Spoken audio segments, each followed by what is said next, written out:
ng mga amo na nagpapay, lahat ng klase ng tagumpay na nakapase sa pangako ng Diyos ay dapat naranasan everyday ng mga anak ng Diyos. Holy Spirit breakthrough over all your challenges, over all your problems. You will emerge victorious, triumphant. Everybody declare with absolute faith. Everybody say, our God is not dead. Our God is not dead. Jesus is alive. Jesus is alive. Jesus is Lord. Jesus is Lord. Over the Philippines. Over the Philippines. Over Asia. Over Asia. Over America. Over Over Australia. Australia. Over Africa. Over Canada.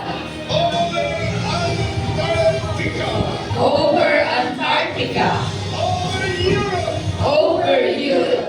Jesus Christ. Jesus Christ, The begotten Son of the living God. the begotten Son of the living God, Is Lord. is Lord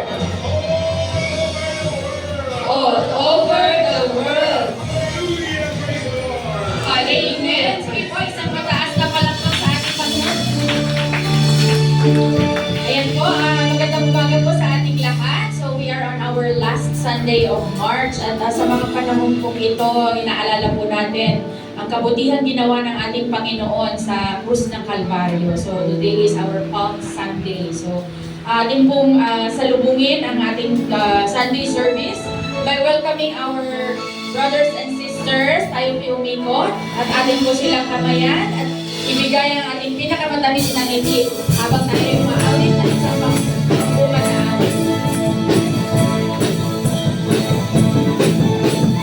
Okay, gandang pagpasan tayo lang na awitan. Pumapasok sa tahanan niya, may kagalakan. At doon ay ating puri, walang hanggang kasiyahan. Sa Diyos na nabuhay, pagpatayan naman. Okay, gandang pagpasdan, tayo'y nagmamahalan.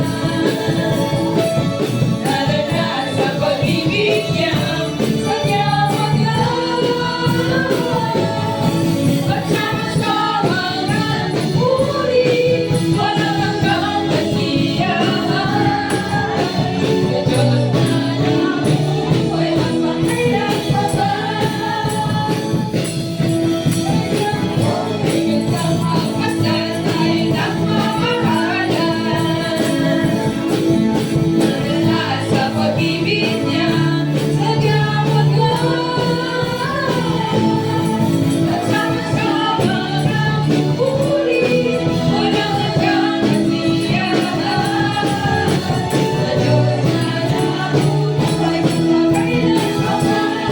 Sama-sama tayo magpuri at sama-samang ating puri, walang hanggang kasiyahan.